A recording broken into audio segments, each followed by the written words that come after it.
Olá, alunos do Paraná, tudo bem com vocês? Aqui de novo eu, professor Jefferson, interpretando para Libras a Francis novamente. Semana passada não era ela está aí outra vez com nós, né? Tomara que vocês estejam bem, tomara que vocês estejam estudando, retornando aí pós-férias, né? Uma semaninha de descanso, de calma. Algumas aulas muito importantes foram selecionadas para vocês assistirem nessa semana. Manter vocês ali com o cérebro ativo, sempre conectado ao estudo, sempre trabalhando. Combinado? Vamos em frente. Hoje, funções químicas. Começamos a falar de sais, primeira parte. Sais terá também uma segunda parte, mas não terá uma terceira parte. Fiquem calmos. E aquela imagem ali, o que tem a ver aquele céu azul bonito? Pois é, vocês conseguem reparar no chão, como ele é um espelho refletindo o céu? O que vocês acham que o chão é feito ali? Olha o nome da aula, exatamente. O chão ali é feito de sal. Havia chovido no dia anterior, e esse lugar, que é um deserto de sal imenso, o maior deserto de sal do mundo, ele fica a quase 4.000 metros de altitude, lá na Bolívia, na Cordilheira dos Andes, chama Salar de Uyuni. E lá, pessoal, era um lago de água salgada, onde a água foi evaporando, não havia reposição de água suficiente para compensar a evaporação. E o que sobrou? Os sais. Como toda a água salgada do mar, a água vai evaporando, os sais permanecem, por isso que o mar tem uma concentração bem salgada, né? E aí o que acontece é que esse não é o único deserto de sal do mundo, existem vários outros. É um lugar extremamente plano, por quê? Porque o sal foi se depositando no mesmo nível que a água, então ele é extremamente plano. E quando chove não tem muito caminho para a água escorrer. É um lugar que ocorre pouca erosão, porque chove raramente, são poucos dias de chuva no ano, então extremamente árido, porém extremamente bonito. Imagine esse lugar, como fica o chão, que é branco, durante um pôr do sol. Aquele céu todo alaranjado, violeta, refletindo no chão. Deve ser algo fenomenal, né? Aqui no Brasil não temos desertos de sais, não temos deserto algum no Brasil. Por mais que a Caatinga seja muito seca, ela nem chega a ser um deserto, é semidesértico. Continuando.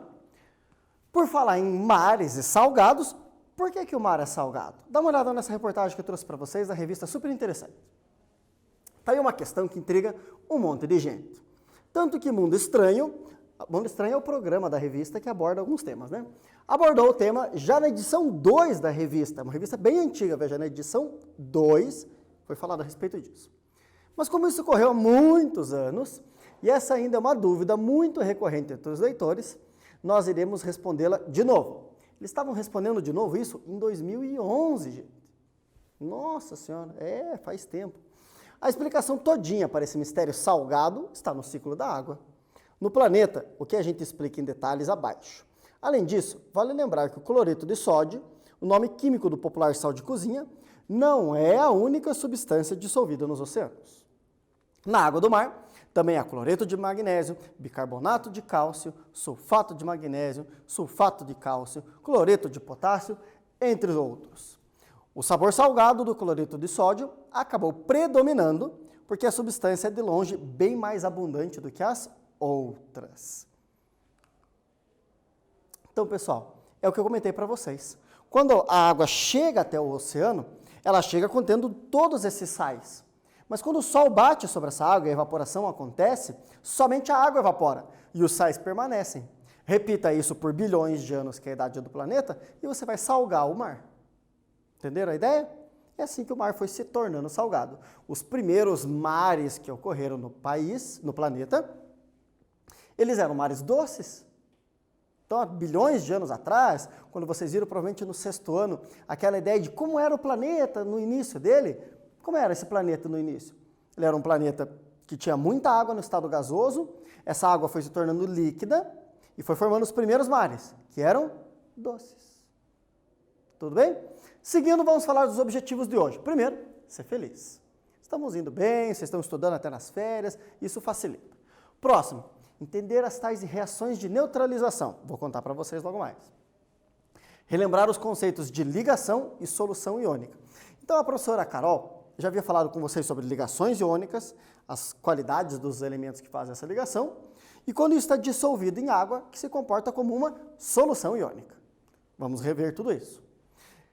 E o que é importante? Estar com o seu caderno, faça suas anotações de aula, o que eu coloco aqui como texto você transfere para o seu caderno, os exercícios, mantenha um caderno atualizado. E utilizar os aplicativos Aula Paraná, ou Google Sala de Aula, entrar no site que tem os materiais disponíveis, para quê? Para que você tire suas dúvidas, faça contato com o seu professor, leve para ele os complementos que você tem para a aula. Nossa, professor, um dia eu estive no salário do Juni.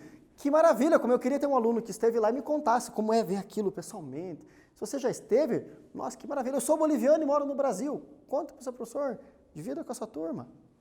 Vamos lá, gente. Primeiro, trazendo a sua cabeça de volta para esse conteúdo, um quiz para abrir a sua mente. Qual elemento químico, de número atômico 8, precisa receber 2 elétrons para completar sua última camada e é capaz de receber ou compartilhar elétrons? Anota aí e responde em 30 segundos, nos vemos.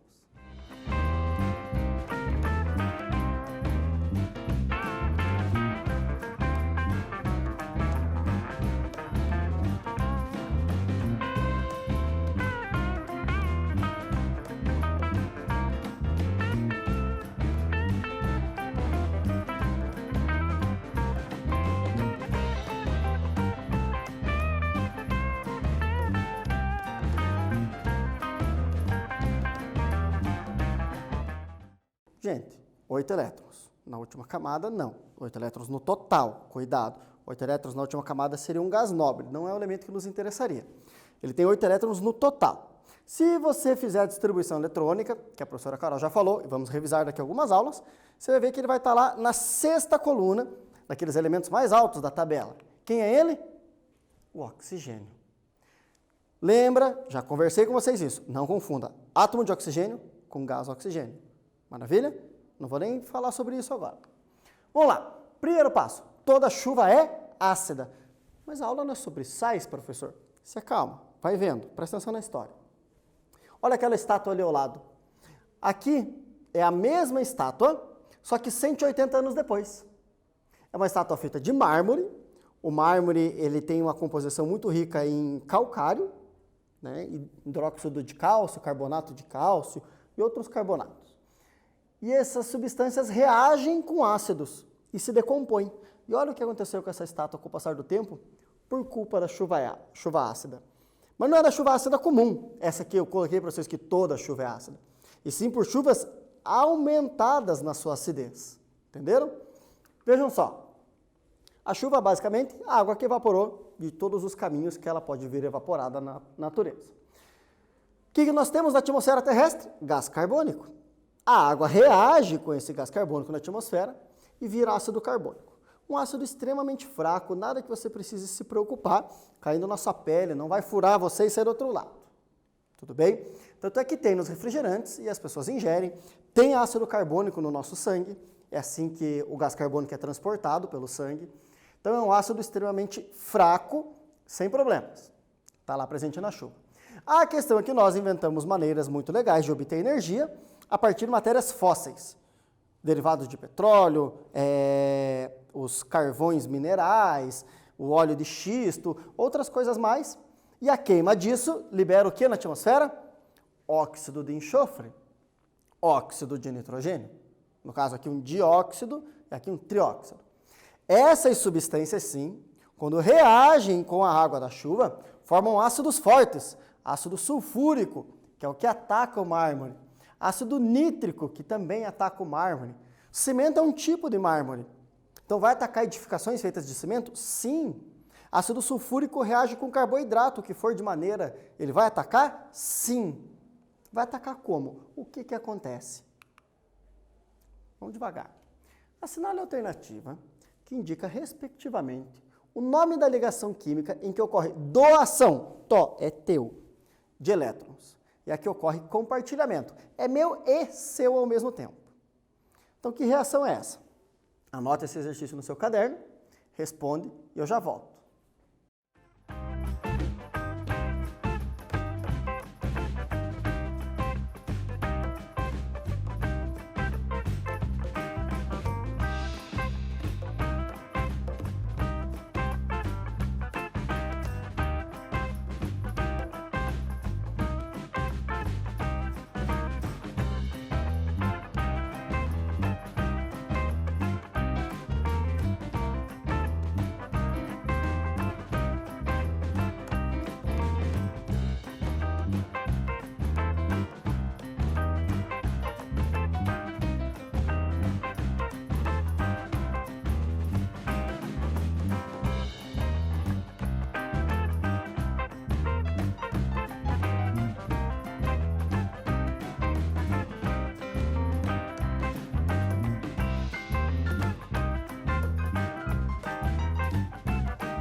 Pessoal, doa elétrons. Só vai doar quem tem elétron sobrando.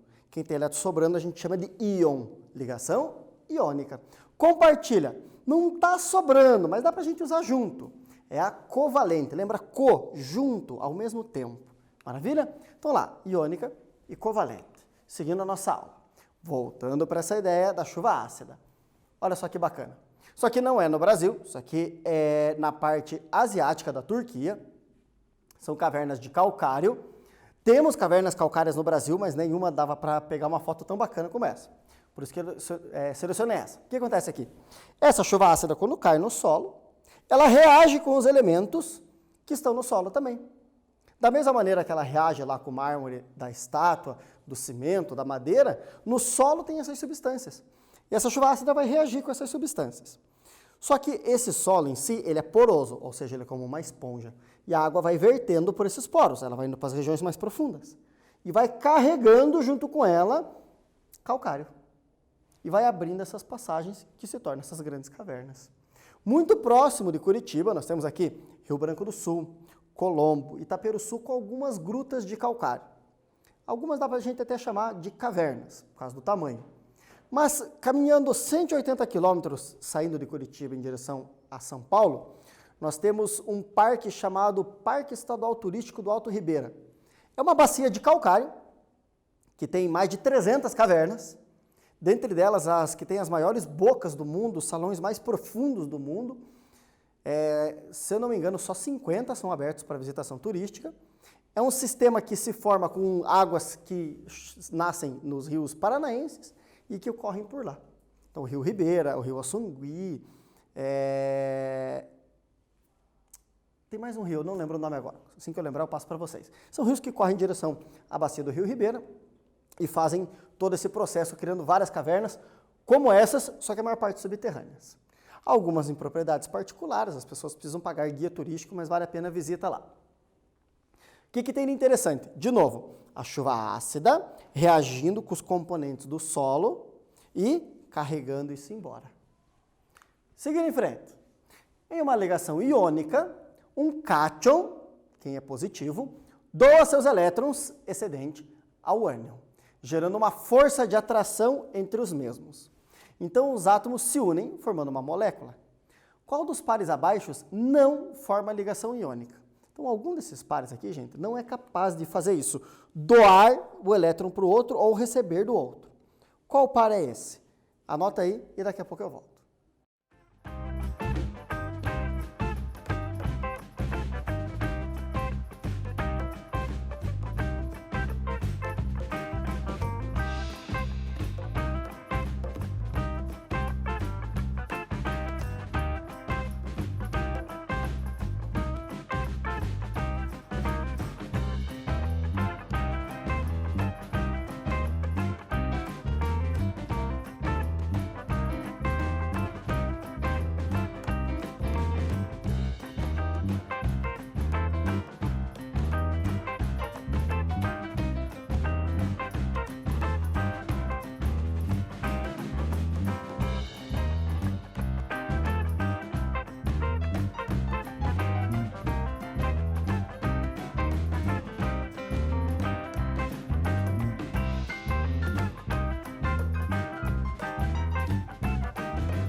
Pessoal, você precisa de um cátion entregando os elétrons que sobram para um ânion. Só que todo cátion pode fazer isso? Não. Existe um cátion que não consegue fazer isso. Ele é tão apegado ao elétron dele, tão apegado, que ele não consegue doar. Mas ele compartilha, ele usa junto. Que elemento é esse? O hidrogênio. Por isso que é a letra D, que não pode ser uma ligação iônica. Tá bom? Fica atento. Se tiver um hidrogênio na história, ligação covalente. Seguindo, para você pensar, você deve estar tipo aquele carinha ali, ó, quando lê essa frase que eu coloquei. Se uma solução aquosa, os ácidos liberam H+, e um ânion. E as bases liberam OH- e um cátion. O que acontece se na mesma solução houver a mistura entre um ácido e uma base? Está soltando H+, vai estar soltando H- ou OH-, vai estar soltando um ânion e vai estar soltando um cátion na mesma solução. O que você acha que acontece? Você tem um cátion e um ânion ao mesmo tempo na mesma solução. Eles vão se olhar um no olho do outro e falar assim, vamos doar elétrons um para o outro? Exatamente isso. E aí vai acontecer a chamada neutralização. Por isso que eu estou falando tanto de um ácido caindo numa substância básica no solo, na rocha. Quando eles se misturam, olha só que maravilha. Então o ácido liberando o seu H+ e um ânion. O hidrônio e um ânion. Mais a base que faz o quê? Libera um cátion e a hidroxila, OH-. Qual é o resultado disso? Primeira parte. O hidrônio e a hidroxila se amam. Até combina, né? Hidrônio e hidroxila. Vocês aceitam um ao outro? Sim, aceitamos. Vira água. Beleza? Resolvido uma questão. Sobra um ânion e um cátion. Ah, o que um cátion e um ânion vão fazer juntos? Você sabe bem, é uma ligação iônica, né? Então, o que mais vai aparecer lá? O cátion mais um ânion formando um sal. Por isso que eu falei tanto de sais na aula de hoje e falei dos ácidos e da base e os ácidos e a base. Por quê? Quando eles se encontram, surge água e sal. Se você tiver uma base fortíssima e um ácido fortíssimo, ambos extremamente corrosivos, se você conseguir as proporções adequadas de mistura, você vai ter simplesmente água salgada. É incrível isso, né? Como, por exemplo, o ácido clorídrico, extremamente corrosivo, gente. Nós usamos a nossa digestão, digere proteínas das mais complexas. O hidróxido de sódio, qualquer tipo de lipídio, se dissolve perto dele. Qualquer pia entupida por gordura fica limpinha na hora. Junta os dois, que são extremamente corrosivos, e você tem água salgada. É muito incrível isso, né? Se você acertar as proporções, é claro que você não deve fazer isso em casa, você poderia experimentar e você sentiria que é uma água simplesmente salgada. Ela não vai ter nem o sabor azedo, característico dos ácidos, nem o sabor amargo, característico das bases. Teria um sabor salgado. Interessante isso, né? Seguindo em frente. Pegando como exemplo o que eu acabei de falar para vocês, o próprio ácido clorídrico. Então, libera H+ e Cl-. O hidróxido de sódio libera Na+ e a hidroxila dele. Bom, o H com o OH, água. Perfeito. Cloreto com sódio, Na com Cl, forma NaCl, sal de cozinha. É aquele que nós usamos para temperar a nossa comida. Muito saboroso, por sinal. Não exagerem, tá? Problemas de saúde. Outra neutralização de exemplo para vocês. Ácido bromídrico. Aqui eu já coloquei um 2 na frente. Por quê? Quando eu pensei essa reação química, eu pensei com uma base que ela ia demandar 2H+. Que base é essa? Hidróxido de cálcio. Isso aqui é o cal que usa nas paredes para fazer reboco. Sabe aquele cal que o pedreiro usa, que ele vai lá, mistura com água, aquele cal daí ferve, fica bem quente e depois endurece? Então, depois que ele ferve e fica bem quente, ele se transforma em hidróxido de cálcio. E aí o que acontece? O hidróxido de cálcio libera 2 hidroxilas. Por isso que eu já pensei aqui, ó, 2 hidrogênios, então 2 ácidos. O que vai surgir daí? Bom, tenho 2 hidrogênios e 2 hidroxilas, vou formar 2 moléculas de água. Tranquilo, né? 2 um, 2 do outro, maravilha. E como é que fica o sal dessa história? Vai ter 2 bromos e um cálcio. Só que o bromo tem uma carga negativa, o cálcio tem 2. Então eu tenho 2 bromos, 2 eletrõezinhos, aqui 2 cargas, dá todo mundo certo, fica balanceada a equação. Fica cálcio-bromo, tendo 2 bromos. O nome disso? Brometo de cálcio. Em breve ensinarei como nomear os sais. Mais uma neutralização para vocês. Olha lá, ó, o que tem no refrigerante, o que tem na chuva ácida. Ácido carbônico, H2CO3. Em água se dissocia, libera hidrônio e carbonato. CO3 chama-se carbonato. Seguindo o baile, o que eu coloquei de base para vocês? Opa, pulou lá para a água, não tem problema. Mas eu deixei a base na animação por último. Hidróxido de cálcio. Por que eu coloquei o hidróxido de cálcio para vocês? Tá vendo que eu peguei só uma molécula de ácido carbônico, não é? E uma molécula de hidróxido de cálcio. Não precisei mexer no balanceamento. Aí, 2H+, e carbonato. Um cálcio e 2 hidroxilas. 2 hidrônios e 2 hidroxilas, 2 moléculas de água. Cálcio e carbonato, CaCO3. Carbonato de cálcio, um dos elementos do mármore, do cimento. É isso aqui que a chuva ácida forma quando ela ataca o mármore do cimento, carbonatos de cálcio. É essa a reação que acontece. Chuva ácida com o mármore. Entenderam a ideia? Vamos seguir em frente. Vamos treinar a ideia. Dados os pares ácido-base a seguir, faça a reação de neutralização. Então você vai fazer a reação. Separa hidrônio, hidroxila, ânion do ácido, cátion da base. Perfeito? Aí, demonstre a quantidade de moléculas de água formada e o sal. Não precisa dar nome para o sal. Só mostra como será a molécula. Perfeito? Você vai ter 5 minutos para fazer e eu já retorno.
par por par, com muita calma, vamos analisando. Se você conseguir, é interessante que você também nomeie o ácido e a base. Se você ainda não está conseguindo, precisa de um pouco mais de treino. Já estamos numa etapa onde você já tem condições de estar conseguindo fazer isso. Tá bom? Dúvidas, use os aplicativos. Mande mensagem para o seu professor, peça uma ajuda com essa dificuldade. Chega aqui. Aqui já fiz com vocês uma vez, né? Ácido clorídrico, hidróxido de sódio. Como é que fica isso?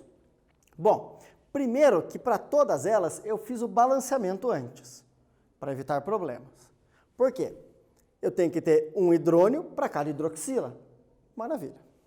Um hidrônio para uma hidroxila. Maravilha. Um hidrônio, 2 hidroxilas. Então eu vou precisar do dobro de ácido fluorídrico. Olha aqui, ó. 2 hidrônios, 1 hidroxila. Opa, eu vou precisar do dobro de hidróxido de lítio. Primeiro passo é esse, para sua reação não ficar bagunçada. Estequiometria, equilíbrio, nada se cria, nada se perde. Fui eu que conversei com vocês a respeito disso, hein? Agora, continuando. Isso aqui vai se dissociar, vai liberar hidrônio e cloro. Vai liberar sódio e hidroxila. Perfeito. Vai liberar hidrônio e iodo, potássio e hidroxila.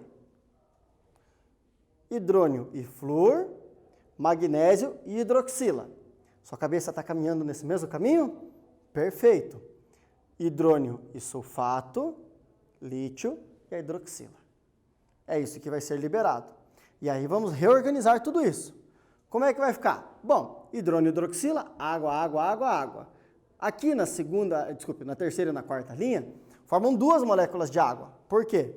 Por causa que aqui, ó, MgOH2, 2 hidroxilas, e H2SO4, 2 hidrônios.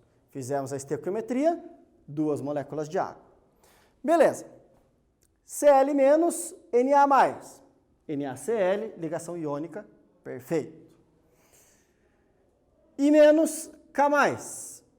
Ops, um erro aqui no gabarito. Consertem, por favor. KI. Tá bom? Não é KOH. KI. Seguindo em frente. Ácido fluorídrico e hidróxido de magnésio. F menos Mg2 mais. Professor, como é que eu vou saber que o Mg é 2 mais? Simples. A hidroxila não é menos? Você tem 2 hidroxilas, então você tem menos e menos. E um magnésio sozinho fica estável com 2 hidroxilas. Então ele tem 2 cargas negativas na hidroxila, o magnésio tem que ter 2 positivas. Maravilha? Então o Mg é 2 mais, vai ter 2 flúor, como é que vai ficar? MgF2. E por último aqui no final, sulfato e lítio. O sulfato, pessoal, é 2 menos. Mesma coisa, o H não é mais? Tem 2 H junto, então é mais e mais. O SO4 sozinho neutralizou esse H. Então ele tem que ser menos, menos. Maravilha, ele é menos, menos. O lítio é só mais. Então vai precisar de 2 lítios para cada sulfato. Li2, SO4. Cloreto de sódio. Aqui lembra que é um I, erro de digitação do professor, perdoe-me. Vai ficar iodeto de potássio, fluoreto de magnésio e sulfato de lítio. Maravilha? Seguindo em frente. Não sei se eu já falei, mas aqui é um I, tá? O iodeto de potássio. Lembraram que ali é o I, né? Muito bem, obrigado. Lembra desse tio? Esse cara é famoso nessa parte da química, né? Svante Arrhenius. O que esse rapaz fez? Ele nasceu na Suécia, estudou na Rússia, né? E ele falou muito sobre as funções químicas. É ele que disse que ácidos liberam um hidrogênio de carga positiva, chamado hidrônio, por isso que são ácidos, e quando colocados em água, o único cátion presente é o hidrônio. Ele disse que quando você coloca uma base em água, você vai saber que é uma base, porque o único ânion presente é a hidroxila. E ele disse também que quando você coloca um sal em água, como o sal é uma substância iônica, e toda substância iônica se dissolve em água, você vai ter 2 elementos bem interessantes, um cátion e um ânion. Só que esse cátion é qualquer coisa menos o hidrônio, e o ânion é qualquer ânion menos a hidroxila. Então, se tiver somente hidrônio, ácido, somente hidroxila, base, nem hidrônio, nem hidroxila, sal. Maravilha? Simples assim. Então é meio que por eliminação. Não é ácido, não é base. O que é então? É um sal. Perfeito? Seguindo em frente, meus queridos. Relembrando, associando tudo dentro da sua cabeça. Juntando todas as partes de hoje. Ácidos e bases reagem. O ácido liberando o seu hidrônio, a base a sua hidroxila, se unem, forma água. O ânion do ácido, o cátion da base, se unem, formam o sal, que é o objetivo da aula de hoje e a próxima. Perfeito. Como chama-se essa neutralização? Essa reação? Neutralização. Na pergunta acabei dando a resposta, mas não tem problema. Continuando. Chuva ácida e a rocha básica. A maior parte dos minerais tem caráter básico. Inclusive, eu trouxe para vocês numa aula, uma reportagem falando sobre águas alcalinas, algas básicas, né? Na aula de bases. É normal as águas serem básicas. Por quê? Porque geralmente os minerais são básicos. O que acontece quando a nascente é um pouco rasa, não é muito profunda, ela sofre muita influência da chuva e acaba acidificando a própria água mineral. Nada que gere problemas, tanto uma quanto a outra tem a mesma qualidade para o nosso corpo. Tanto é que a reportagem que eu trouxe para vocês mostrava que não interessa se a água é alcalina ou ácida, o benefício para o corpo é igual, tá bom? Ninguém vai viver mais ou menos por causa do tipo de água que está tomando. Claro, tem que ser potável, né?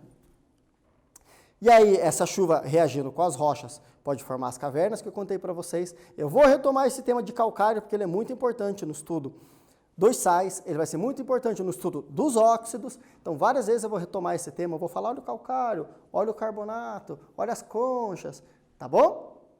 Vou seguir sempre relembrando vocês desse efeito. Substâncias iônicas. Veja que as funções químicas, a função ácido, a função base, agora a função sal, são todas substâncias iônicas. Ou seja, vem da doação de elétrons de um cátion para um ânion e gera algo extremamente estável. E qual que é a substância que consegue quebrar ligações iônicas que são muito estáveis? A água. É incrível isso, né? Uma ligação iônica é muito forte. Tanto é que os compostos iônicos geralmente são sólidos, o que indica uma energia muito grande entre eles. Mas a água, gente, simples, gelada, dissolve o sal. Tenta derreter uma pedrinha de sal grosso numa panela para ver se você consegue. O alumínio vai derreter antes que o sal. Então, o ponto de fusão das substâncias iônicas é extremamente alto, mas a água quebra ligações iônicas. Interessante, né? Mesmo sendo uma ligação covalente. O que são sais? Segundo Arrhenius, lembra? Tem um cátion e tem um ânion, só que o cátion não é o hidrônio e o ânion não é a hidroxila. Isso é um sal, segundo Arrhenius. E agora aquelas dicas que eu estou dando para vocês sempre aí, para andar tudo bem nesse nosso período de distanciamento. A primeira, sabedoria no uso dos recursos. Principalmente na situação que vivemos no Paraná, com a água. Sabedoria no uso da água. Reaproveitem, diminui, faça o máximo possível, tá bom? E transforme isso no hábito. Quando a situação se regularizar, mantenha o seu jeito de consumir de agora. E depois, para algo pessoal seu, para sua quarentena ir bem, tome água, se alimente bem, faça atividade em casa, leia, escreva, desenhe, cozinhe, limpe, converse com quem está ao seu lado. Mantenha uma rotina e logo nos veremos e todos estaremos bem. Obrigado por acompanhar a aula de hoje e nos vemos na próxima aula. Até breve.